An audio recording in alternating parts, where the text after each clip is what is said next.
Hey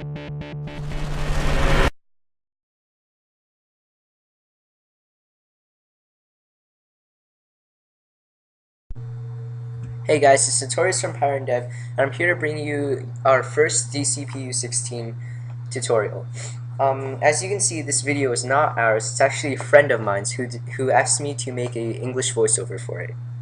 So, for some of you, for the people who don't know what DCPU-16 is or what it's actually used for, it's a programming language or a It's for to build a computer system or operating system, and we're going to learn this because there's a new game coming out that's called 0x10 to the C, right over here.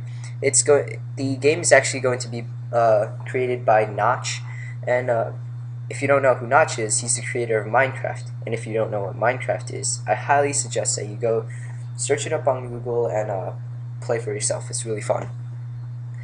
So let's get started here, and so basically DCPU-16 is a 1980s system language, and it's really old, but it's simple. So before we actually start, we'll have to have a program called DCPU-16 Studio, and that's where I'm going to put a link in the description for that.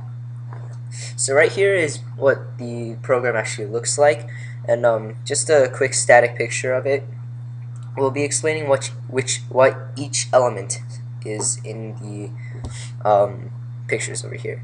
So the assembly box is what you see right here, and it's where my mouse is right now. That's where you'll be coding and be creating whatever you want your system to run. So over here are the registers, and the registers they're actually I guess you could say placeholders for variables that you want to keep. So we'll learn about that in next tutorial, but we'll keep going for now. And something cool is that you can change these variables while the program is running, so it's actually very useful to have that. Sorry, I have a little cold. So the CPU state are 3 special registers, and you don't really need to know about them right now. SP stands for stack pointers, PC stands for I believe, let's check here, program counter, and O stands for overflow. We don't need to know about those right now, but you could learn about those yourself for now. And over here is basically the command room. You could say you can actually run the program right here through this by clicking the the running checkbox. You can reset all the registers by clicking reset, and you can also execute one command at a time by pressing F7 or a single step. Over here is cycle exact, and that's what it's going to follow each step of the program, and it's going to check whatever it's doing. So I recommend that you use it if you want to do some quick fixing or anything, but it'll reduce the execution speed by a lot. So over here is a screen emulator. It's where the black box is, and it's not very useful for now because you're not gonna have a screen, but just so you know what that is. It also says screen on top of the box, so it's pretty self-explanatory.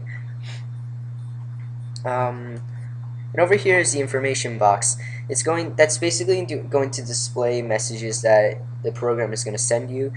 You don't really need to use that. And over here is the memory box. It's going to contain all the data. It's not something you really need to have.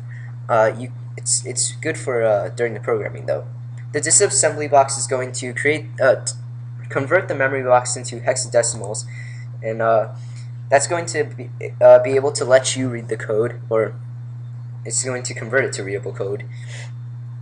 And some lines is not going to make sense because it's in the disassembly box. So the symbol box is what's going to indicate the value of the shortcuts, and the line where they can be found in the disassembly box. You don't really need it yet because it's not something that we'll be using anytime soon. So it's a really great program, DCPU-16 Studio. Download it and screw around with it, have some fun. And next time we'll be learning how to use the registers and everything else you'll have to know to get started with DCPU-16. So thanks for watching, and subscribe to PatternDev and LouisFort. I'll put a link to his channel in the description, and yeah, see you later.